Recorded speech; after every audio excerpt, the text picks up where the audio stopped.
We're talking about near-death experiences. 8 million Americans claim to have had a near-death experience. People have gone through what they say is a near-death experience.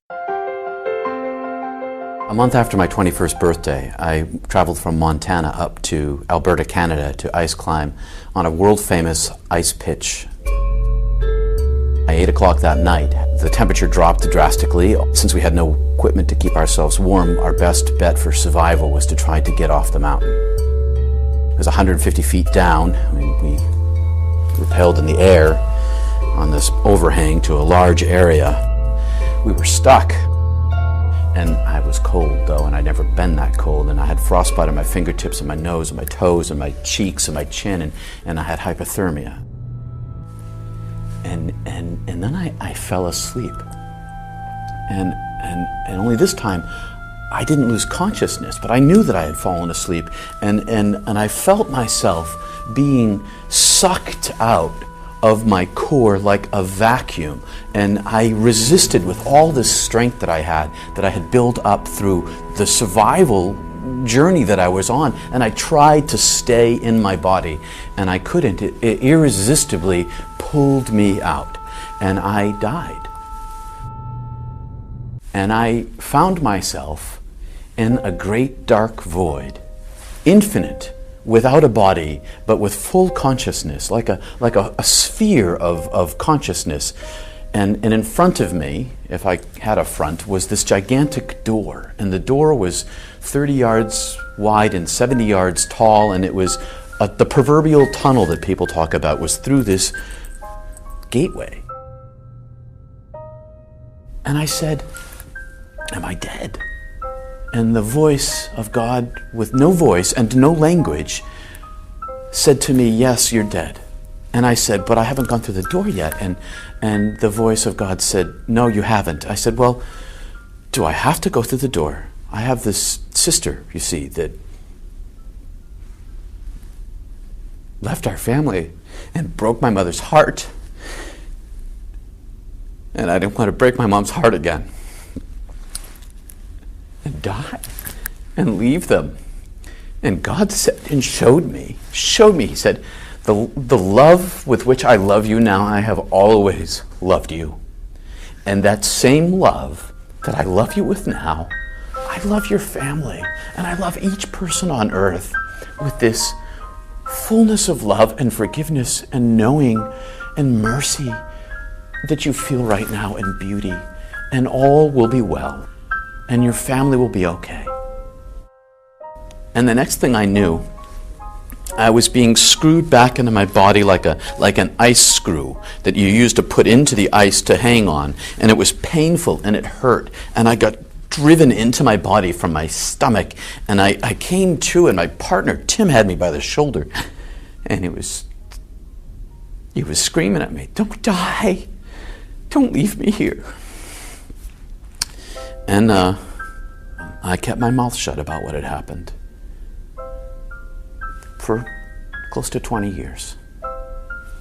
And now I'm telling this story because what it's left me with is that I know that I'm known, and I know that I'm beloved, and I know that you are too, and everybody is.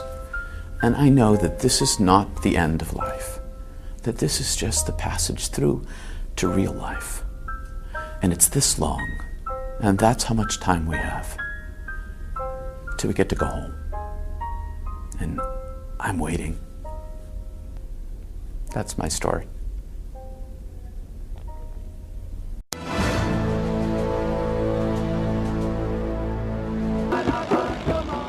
Travelled for 2 years through Australia, Southeast Asia, Bali, Sri Lanka, Malaysia, and ended up sailing down to a small island called Mauritius. And this island had great surf and great diving. Are we going diving tonight? Diving tonight? Yeah. Oh, the weather doesn't look so good. That's good. Okay. As we rode down there, you could see the fluorescence in the water. You know, you lift the water up and the fluorescence just sparkling. Beautiful night.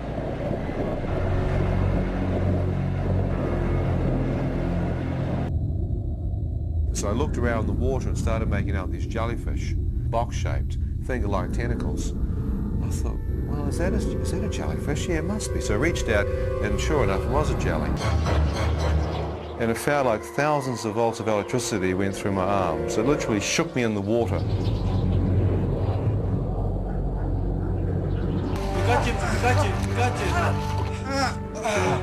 As I hit the beach, the young boy motions for me to get out. I take one step forward and my right leg crumples underneath me. And I realise the poison has already numbed or paralysed the right-hand side of my body. And this young kid carried me up across the sandy beach, which is really hard. Amen. Amen. Man. Yeah. Amen. Man, you're right.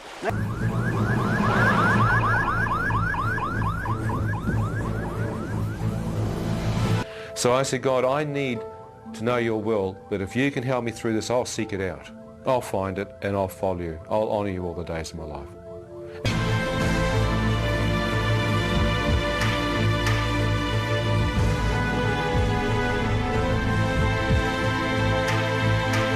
I felt a sensation like a release.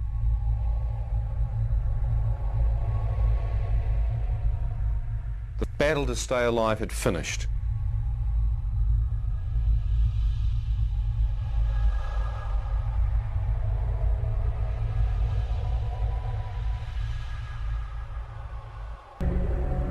I suddenly found myself in a standing upright position, wide awake. I knew I was awake. The trouble was, it was pitch black. As I stood there, realizing I could actually be in hell, a radiant beam of light pierced through the darkness above me. As this light touched my face, I felt an awesome presence go through me, and my entire body seemed to lift off the ground and be translated up into this light and radiance. As I'm being drawn up into it, I can see that it's coming from a circular-shaped opening far above me. I feel like a speck of dust being drawn towards this light. As I'm being drawn up towards it, I thought, is this real? I looked back over my shoulder, and far beneath me, I could see the darkness. Still not understanding what this light was, I began to move up to the opening, enter it. As I was drawn into the opening, I could now see that it was a tunnel. As I looked along the length of it, I could see the source of the radiance. My first thought is the center of the universe. Look at the light. Look at the power coming from there. As I'm being moved towards it, I watch as a wave of radiance comes up. As this wave of light comes off the source, it touches me, and I feel warmth, comfort. All that kind of fear and darkness just seems to go out of me, and I feel a living light flow through me. Shafts of radiance came out from the central core. It was like a white fire. Phenomenal radiance in the central core. From that, I watched this brilliant light piercing out. And I thought, even the stars in the universe, even the constellations must find their energy source from this focal point. What is that light? Is there someone in there surrounded by this radiance?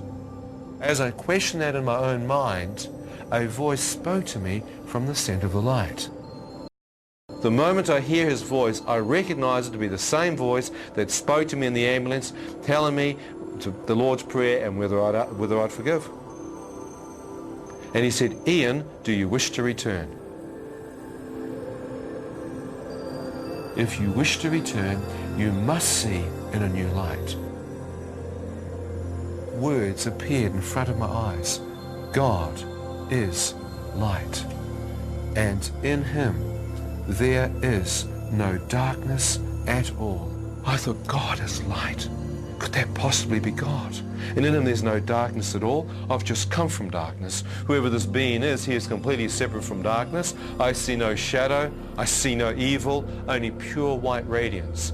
And he knows my name. Could it possibly be God that I'm standing in the presence of, talking to? I thought if it is, he must be able to see my spirit absolutely naked.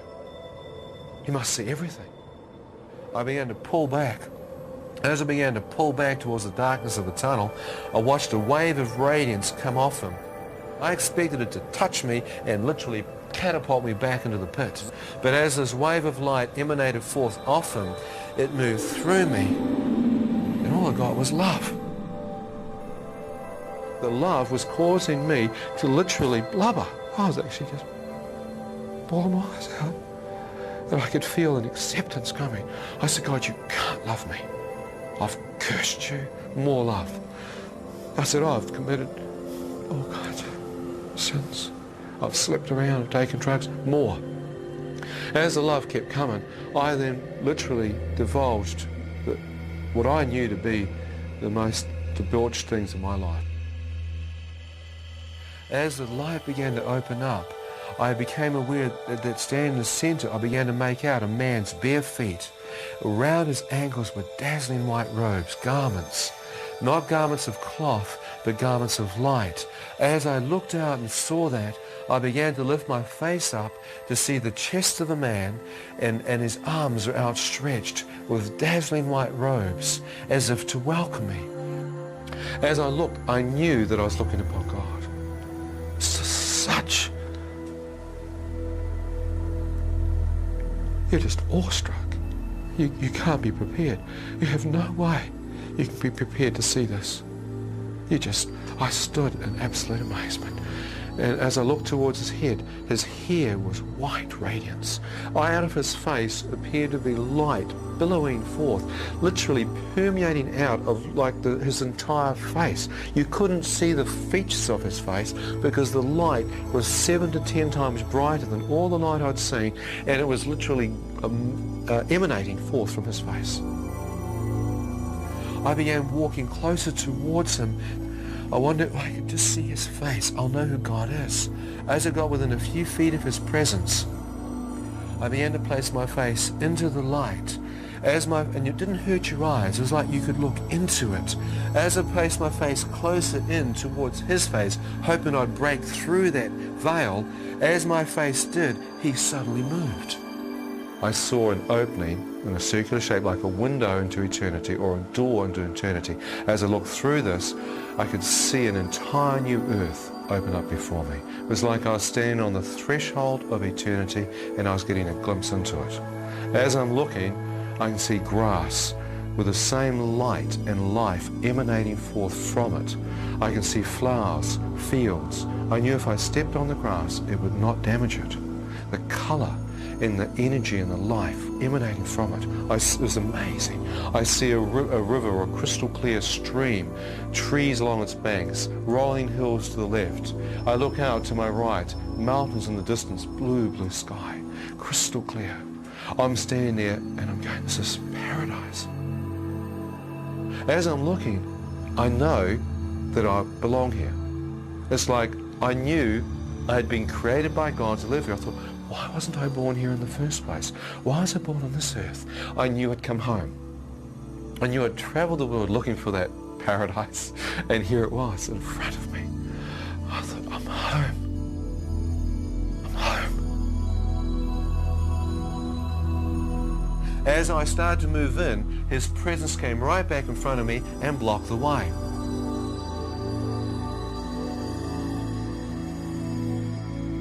He asked me this question. He said, Ian, now that you've seen, do you wish to go in or do you wish to return?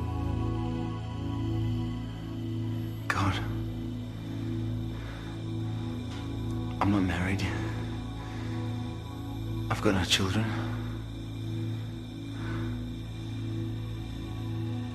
There's nothing for me to return back for. I don't want to go back.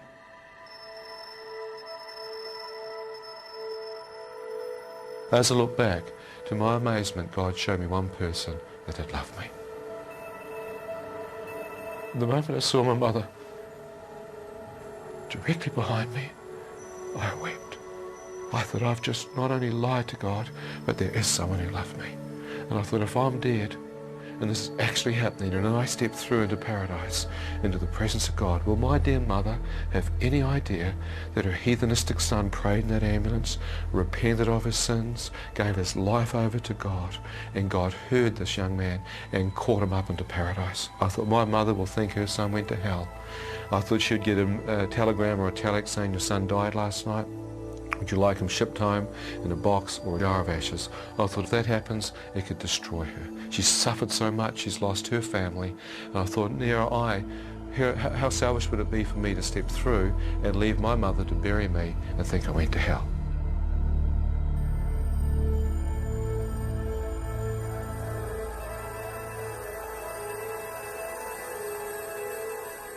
I want to go back.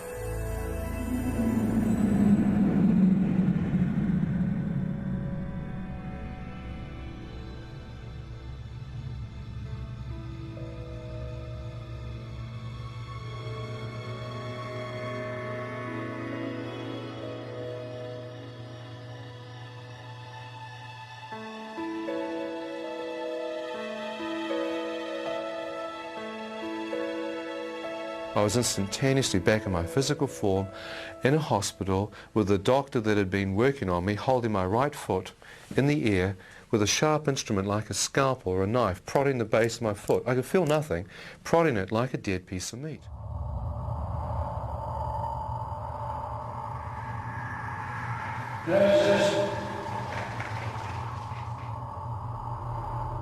I hear the voice of God interrupt my thought, and he said this, "Son, I've just given your life back." I went, what? I said, I've just seen God. What's happening here? I felt an amazing power go through me. It was like a low voltage of electricity. I felt my entire body starting to feel again. And within a few hours, I was completely healed.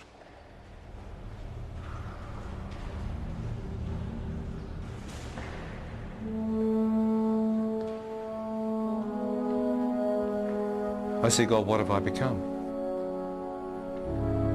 He said, you're a reborn Christian.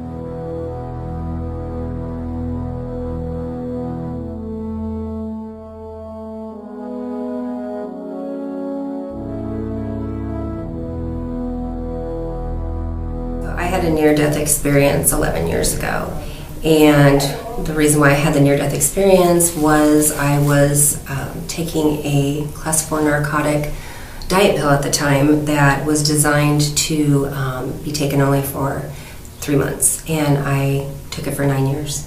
And what happened was it did a lot of damage to my heart and my lungs, and I got to the point where I was losing my breath constantly. I wasn't able to breathe. I wasn't able to get air into my lungs anymore. They weren't opening, and all of my organs started shutting down one by one, and my heart, I could feel it beating slower and slower, and I would do things like jump up and down, and I couldn't get any air into my lungs, and my heart just wasn't cooperating.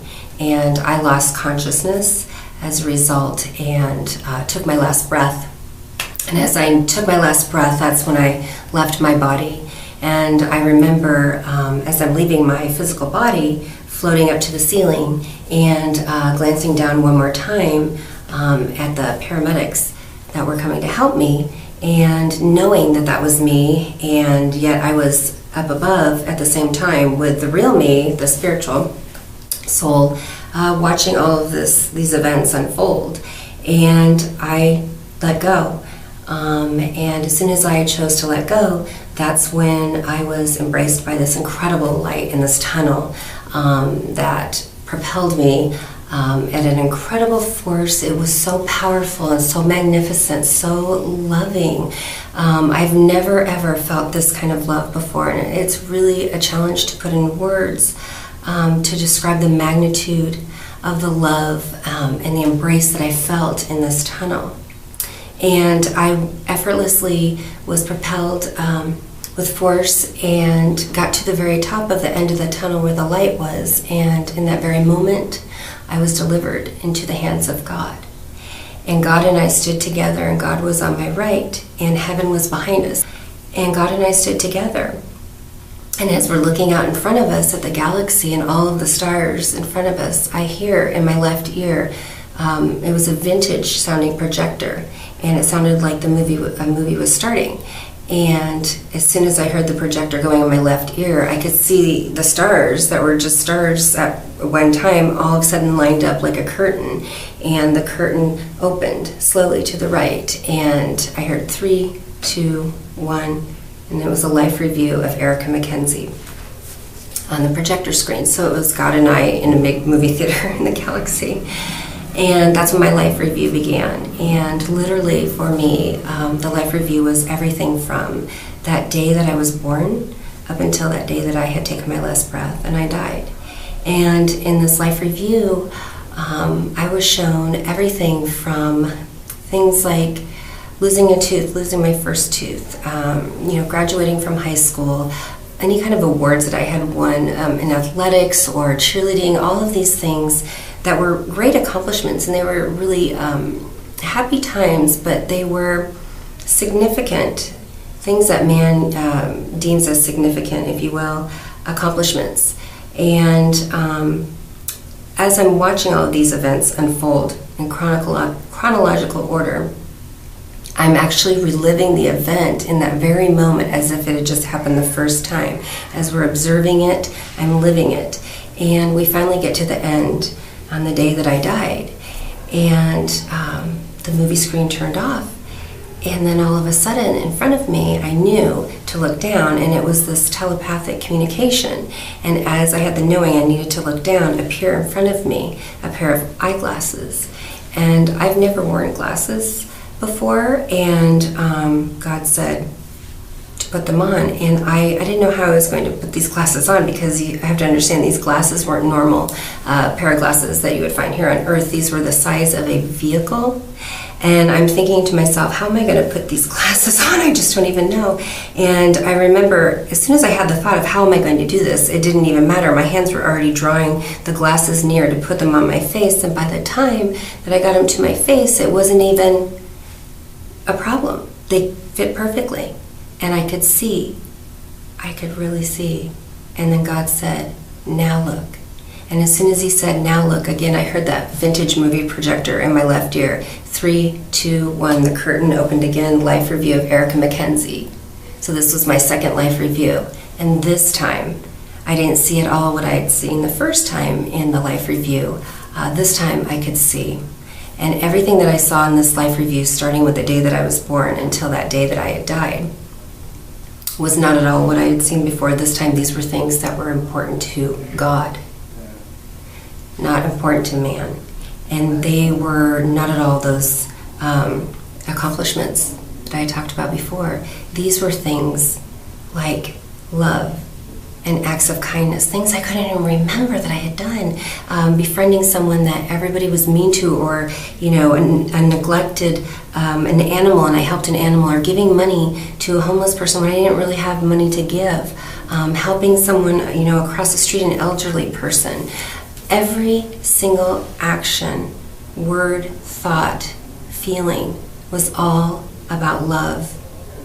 And we lived all of those series of events just like the first time, like it was happening for that very first time. I lived it again, and I felt so much unconditional love from God as we're reliving this series of events together. And we got to the day again that I died, and the life review was over. And as soon as the life review was over, I remember knowing to look up. And so I looked up, and this was the only time that I was able to see God in a physical form at all. And what it was from his shoulder down to his fingertips. And his arm was bigger than a semi-truck. And I remember him making the motion to look up like this, and that's what he did with his arm. And I looked as high as the highest stars, and I could barely see anymore. It was so high up in the air. And I watched, and I looked in the palm of his hand, and in the palm of his hand appeared a rock, a single, large, huge boulder, if you will, rock. And God and I watched together, and I watched him let loose the rock. And the rock was falling, and it was falling for such a long time. It seemed like just forever. And we're watching this rock fall together, and I hear him say, "I am the rock. I am the light." And when he said, "I am the light," the rock was glowing. It was the most incredible, powerful light. It was so brilliant, in fact, almost blinding, but yet I was able to keep watching it.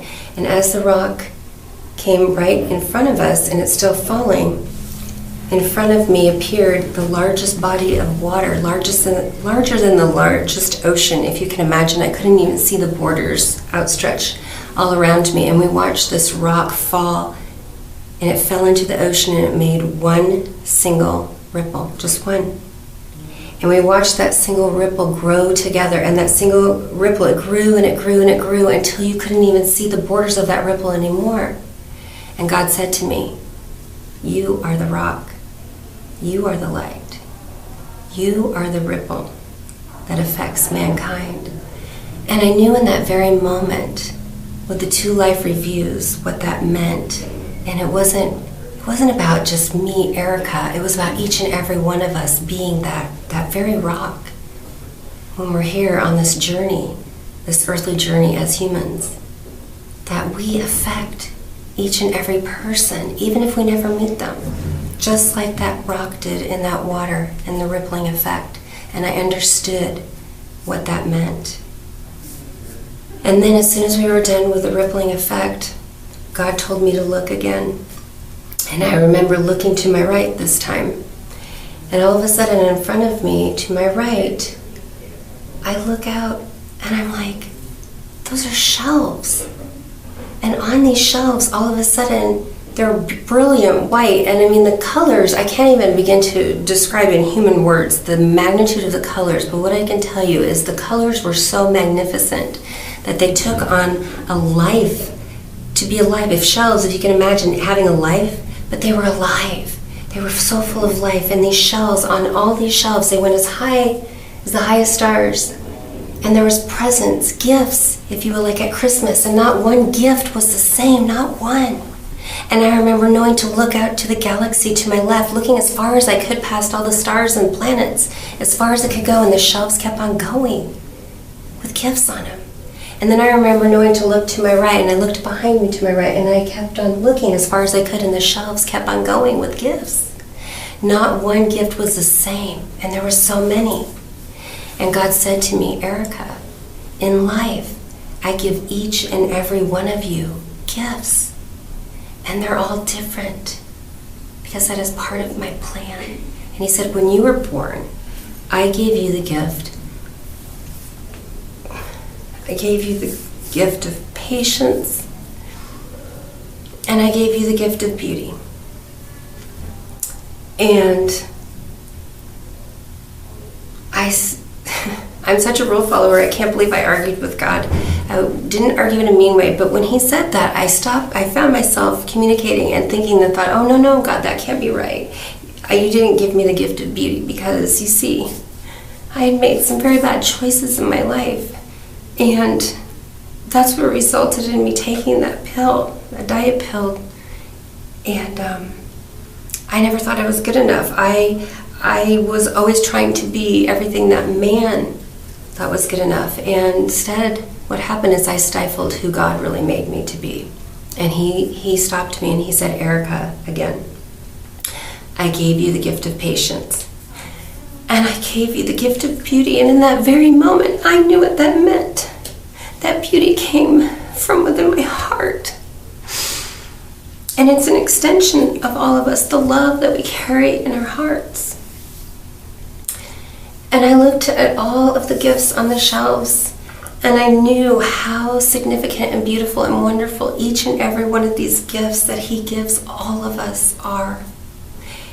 And in life, he said, he has more gifts for each and every one of us. Each and every one of us. And all we have to do to get those gifts is ask. But then we have to be able to be quiet and listen to receive them. And that was something that I was told quite a few times in heaven. My experience in heaven, I feel like I was there for a lifetime, and I learned so many lessons. God and I, we shared so many. But he was crying for the ones that chose the separation from him.